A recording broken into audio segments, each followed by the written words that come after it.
Hello, everybody. Hello, all you beautiful people. I love you. It's been entirely too long since I talked to you. It's my whole life kind of fell apart. I kind of fell apart. Didn't deal with it well, but I think I want to do some more playing. I want to do some more recording. Let's make another video. Okay, let's fly Kerbal Space Program. What is this? Chapter 2, episode 30 something, right? 32-ish, 33. I don't know. Something like that. So what was going on? What was going on last time I played this? Ooh, we got all this junk here.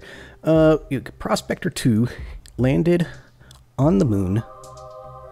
Vessel cannot be controlled without at least one crew member aboard.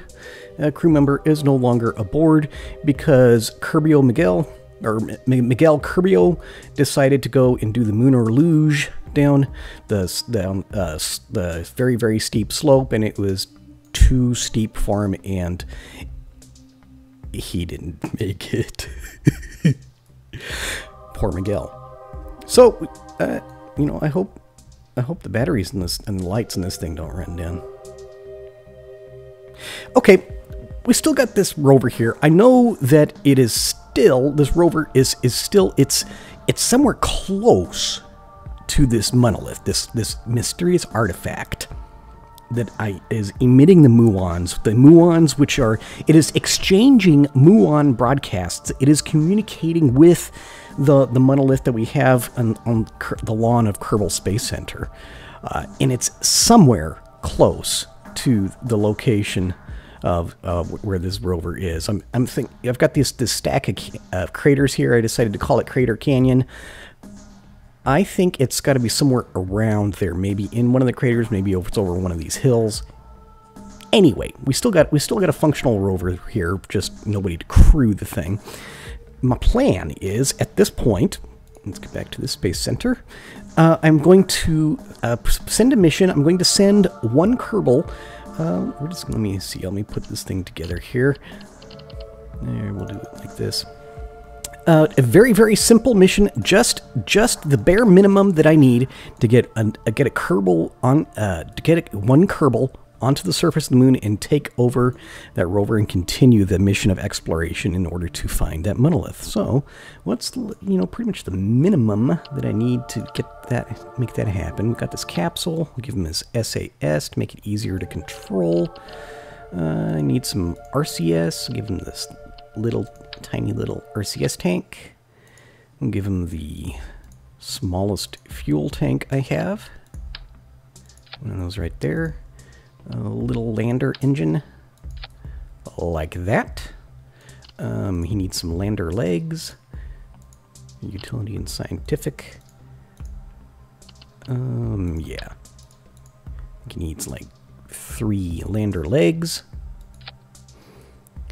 Let's see, this thing also needs a ladder to climb down. Just one ladder, don't need 3 of them. It needs RCS ports.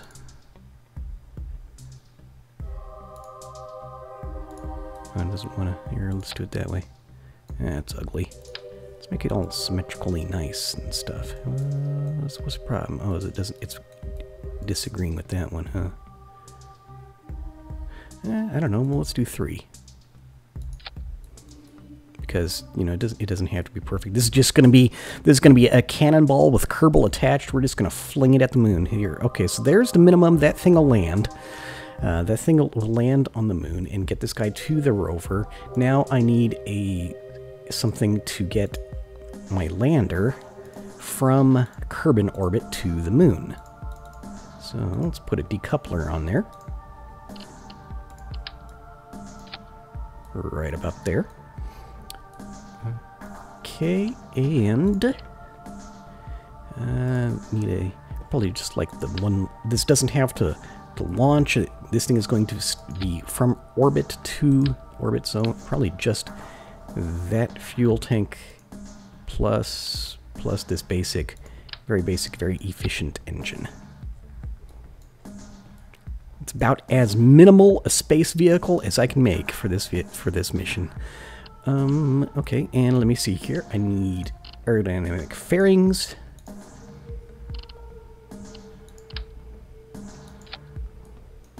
Yeah, like that. Okay. And so the whole thing weighs... Let me get my engineer calculating type device. Stick on there. The whole thing weighs 8 mass. 8 Kerbal mass units. Okay, that's cool. Okay, we're going to call this moon replacement. I think I've been mispronouncing moon this entire time. It's the developers, their original intention was for it to be pronounced mun, but I don't know. It's too late to change now, you know? All right, let's save that thing. Okay, so now I'm not actually going to launch that. Let me see here. Let me escape out of here, and I'll go ahead and while I was not recording, I was playing. I've done some work. I've got things here. We've got the Peregrine. The Peregrine. Remember, this is a vehicle which will take off from the runway, and it'll take itself up into orbit. It has enough for to have a very one mass payload and carry 1 extra Kerbal.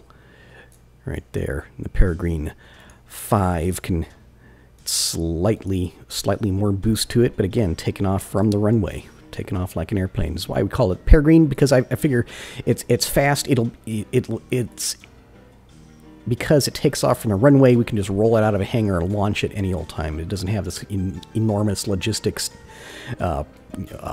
project of setting something up for the vertical launch. Yeah, that one will take a maximum of 5 KMUs, so it's small.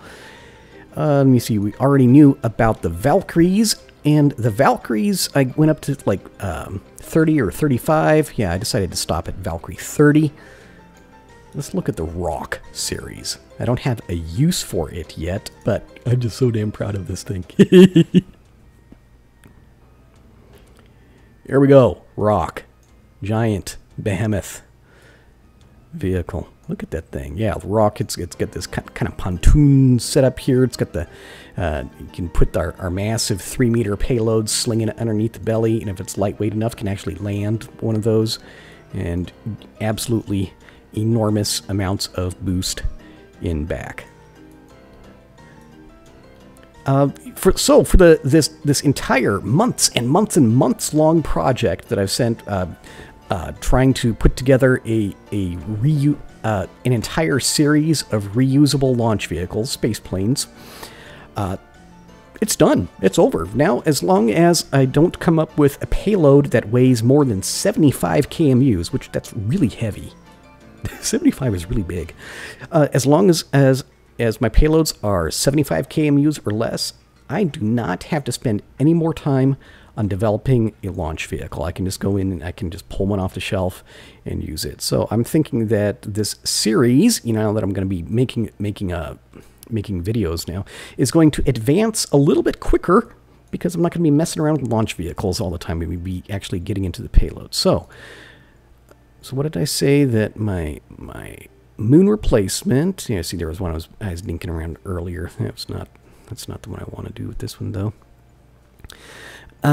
Okay, it's gonna be weight 8 KMU. So I'll pull my Valkyrie 10 out. See how much smaller than the Rock it is. And I used to think that the Valkyrie was huge. Yep, and then there. Okay, after the magic of the orbital construction mod, we're considering that our moon replacement vehicle is inside this aerodynamic fairing in the back of the Valkyrie vehicle. Flying it, we have Orville Kerman making his return, Manfred von Kerbal, Aro Hermani, very experienced aviating crew. I like him. Okay, so here we go. Throttle's already at 0. Precision controls on. SAS on. Gears retracted. Let's gimbal engines just a little bit more. Okay, we've got our info from our what do you call that thing? MechJeb? Yeah. Yeah, let me adjust the volume of my headset just a little bit because that was kind of loud. There we go. Let's try that. And let's go. Ooh. I like it. It's a fairly smooth launch. Didn't have to do any drastic corrections right at the beginning.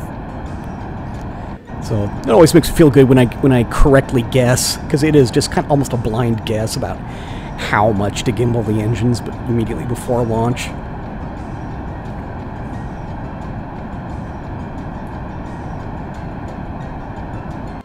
Side boosters almost done. Side boosters are done. Gimbal a little bit more whenever I eject those. Okay. Orville and Manfred, very calm. Haro Hermione, freaking out. It's okay. It's okay, guys. If everything goes according to plan, Orville, the guy, because he's on the left, he's the closest to the door, he will be the one to take the moon replacement vehicle, actually, to the moon. So, Haro, you can relax. You're going to come back to you for another flight.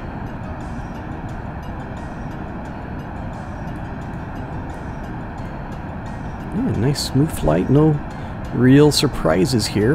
That's good. I like it.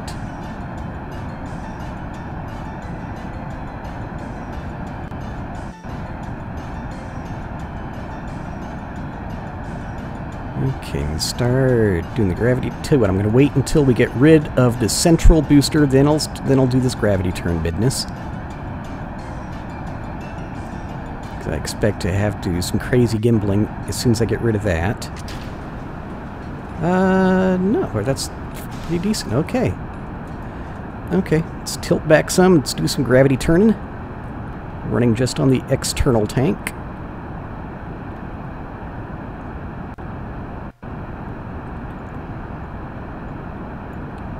Straighten this thing out some. Here we go.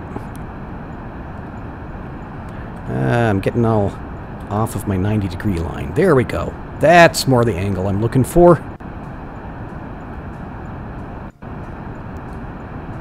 Getting a little bit tricky, and spent hours and hours and days developing the Rock series, and this thing is like, you know, a third the size of it, and it's 3 times easier to fly. I hope I don't do something really stupid and screwed up after saying that, but oh, really it is simpler.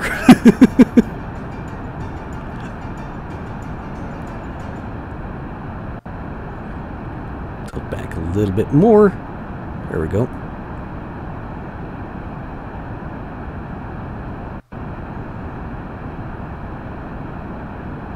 Now my Kerbals are freaking out. What? Guys, we're already past like the really dangerous, hairy part of the launch. This is the fairly easy part. What? Man. Unless maybe, I don't know, maybe they know something I don't know. Maybe they hear something inside's broke loose or something. I don't know.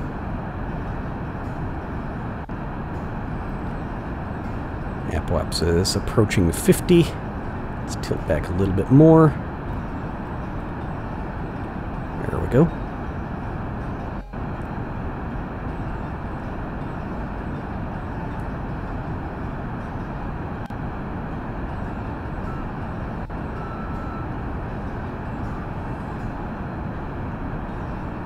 Apoapsis is climbing up there above 60, so let's go pretty much horizontal now.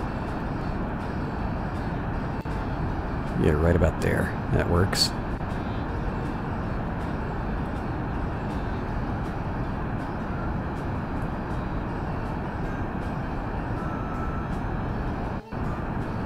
Getting up there towards 70.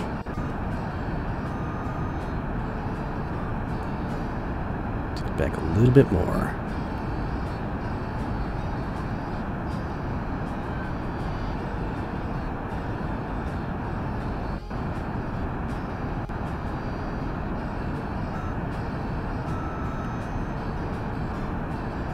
Yeah, this works. This works well. Whoops, external tank is done. Let's kill that. Get rid of that because I'm going to do some more gimbling here. Okay.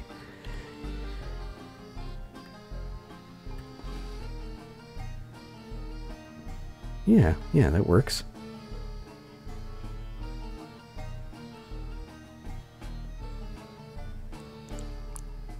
Periapsis up there at 30. I hope I didn't get rid of that external tank too late. No, 30, just over 30 kilometers. It should still re-enter and burn up, right? Yeah. Kerbals are still upset. Oh my God, guys, come on. It's a fairly smooth launch. Yeah, maybe I should have been paying more attention. I held on to the external tank a little bit longer than I should have. That was a small mistake, but come on. And let's do some mild time compression. Let's get up there to apoapsis, and I'll raise my periapsis. We'll do circularization burn.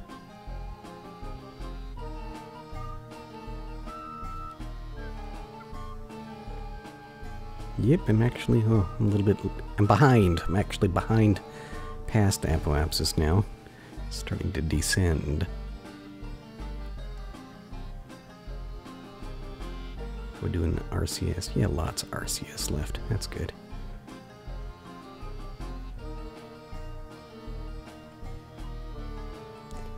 Okay, right about here. That's good. Turn that off.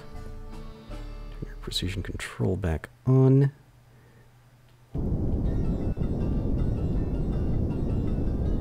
testing the gimbal to make sure I got that angle correct. Yes, I do. Let's throttle up some more.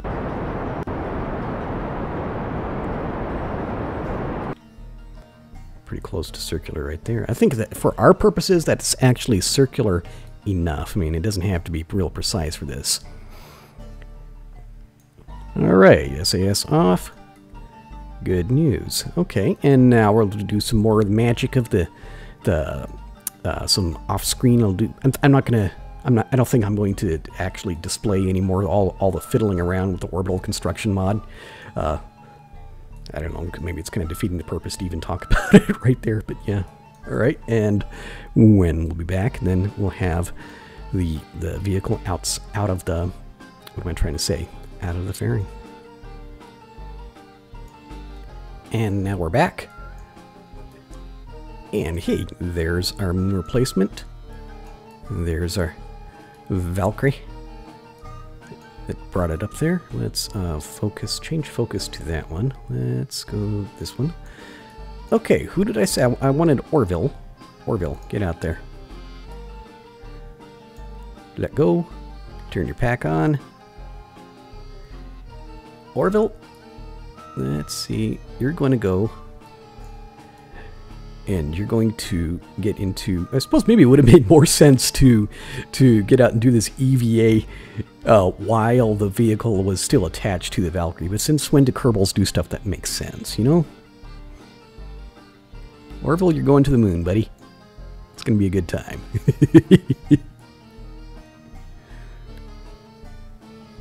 Alright, it's important. Take this nice and slowly. I'm already moving towards it. I don't need to do any dramatic thrusts. Any real changes. I don't need no hurry to get over here. It's not a sprint, you know? Just trying to get little taps to the side to keep moving straight. Okay. Now, see if I can grab. There we go. Board. Bang! Here's Orville. I want to look at that Valkyrie again. Here, Valkyrie? Yeah, there it is. Ain't that just the coolest thing ever? Alright. You see, make test, make certain I have control, because sometimes I've done this and get in there and he doesn't have control of it, but he does this time. Okay, Orville, you're all set to go, dude. Let's take a look at that map. When am I going to do my burn? Let me see, I'm here. The moon is, oh, I need to be set to do a burn very soon, actually. Next few minutes.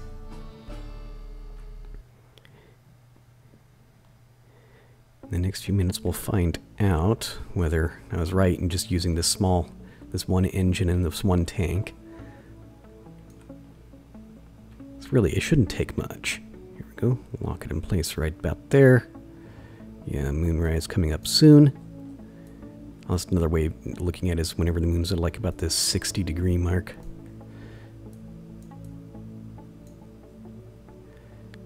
Mild time compression here.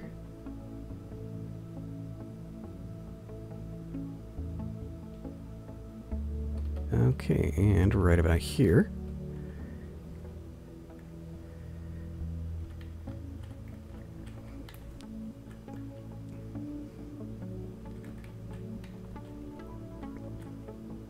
There we go. Set it right about there. Okay, let's do some burning. Except, oh, do I need the stage first? There we go. Don't hit the Valkyrie. That would be bad.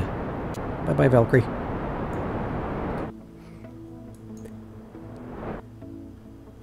Okay. Orville is on his way. Next Mooner Explorer.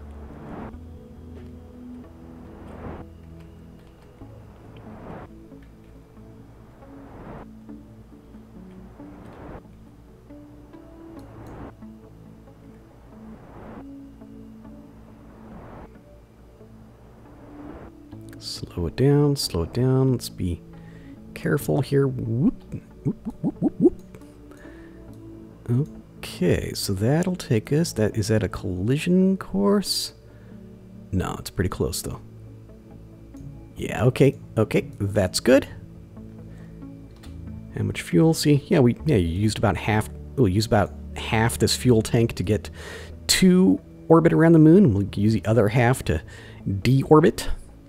And then use this one to land. That worked out just right. Orville freaking right out. Come on, dude. It's got to be a good time. Yeah, there's Valkyrie. Bye-bye, Valkyrie. Okay, yeah, you guys, it's time to take a look at taking this thing back home. We don't really have anything else for you to do up here. Where are you on the map? Let me see. You are pretty much 180 degrees away. Oh, that's actually pretty good then, isn't it? Yeah, you're about 180 degrees away from Kerbal Space Center. Let's start to do some deorbit burning right now.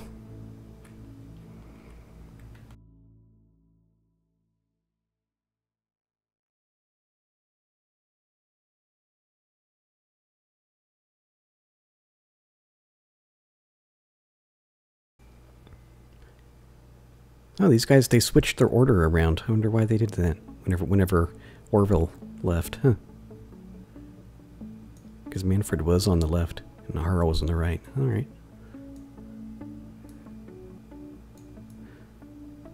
And now they're just intermittently freaking out and calm to freak to calm to freak. There we go. Facing the right direction. Let's roll the thing over.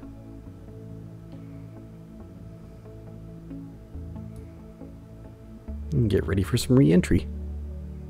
Looking forward to the day when re-entry effects are in the game and we really have to plan for that heat shields and making certain that their vehicles are designed properly to deal with the heat and the pressure. I saw it today. I was looking at Kerbal Space Program, the forums, looking at the mods, and there's somebody's done a mod where apparently he's gone and changed some of the coding for the wing pieces in order to make them more realistic, as you know, so that it's possible to actually stall them. You don't have mock effects and things. I haven't actually tried it out yet. It's something that I've wanted in this game ever since the very first day I picked it up, because you know I put airplanes together in this game before I ever put a rocket together.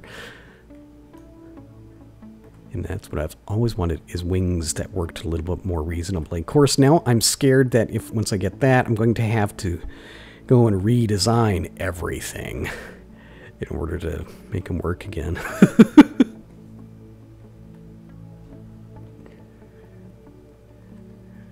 Oh, well, that's the price of progress, you know? Games in beta, or even alpha, however you want to look at it. Don't get too attached to your saves.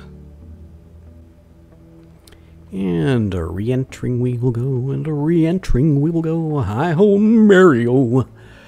A re-entering we will go. See, wouldn't it be much better if during this particular moment, if we had like all flame and shockwaves and the bottom of this thing glowing bright red and everything?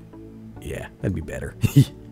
much more dramatic, because right now, I mean, I'm watching the altimeter, and I know, and I'm watching the surface speed, and I can see that even though I'm descending, I'm also slowing down, so I know I've got quite a bit of drag going on, and I can, once it drops down below 30,000, you begin to feel just a few effects. You can tell from the behavior of the vehicle that it's starting to get a bite into some of that air. Oh wow, I really screwed that up. I'm nowhere close to Kerbal Space Center. I wonder, can I... We've got all this fuel left. Let's do it.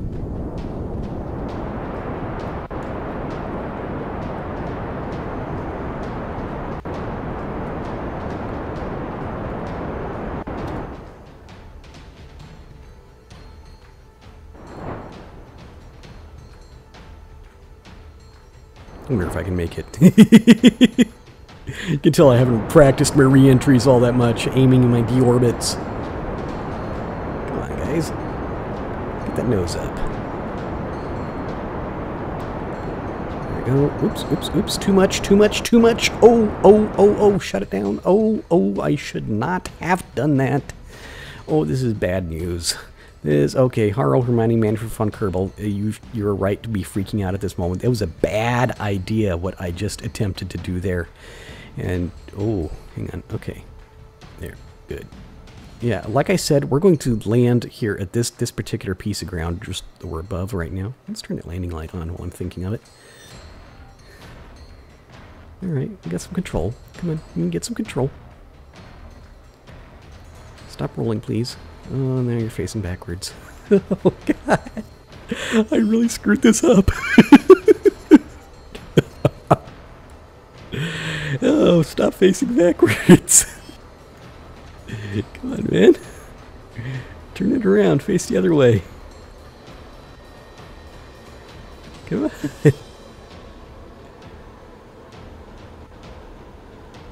Come on, let's... Okay, maybe... Can I just... If I... do rudder hard over, I'm thinking, can I just get the nose pointed in the direction of travel? Ooh, there, it's going, almost. No, not quite. All right, okay. All right, we'll snap back this other direction. Can get the nose other way. Oh, it doesn't like doing this. Well, it's because it's kind of tail heavy at the moment. Okay, there's almost the right way. No! Oh, come on! More thrust. Oh, God, did I screw this up? Come on!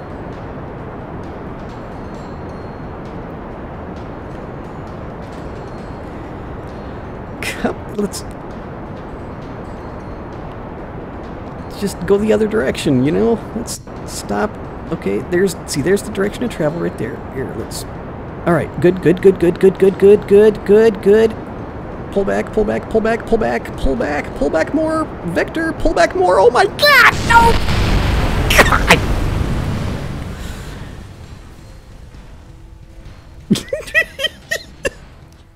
Whoops. Bam! Stuff blowing up over there. Oh, there's a little piece flying around over there. That was piece flying there.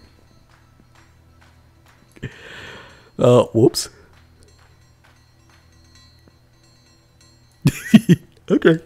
Yeah, I'm thinking that's probably a good point to end an episode right there. And, you know, in our next exciting episode, we'll see if Orville actually gets where he's going. If I don't screw that one up, too. I'll talk to you later. Bye.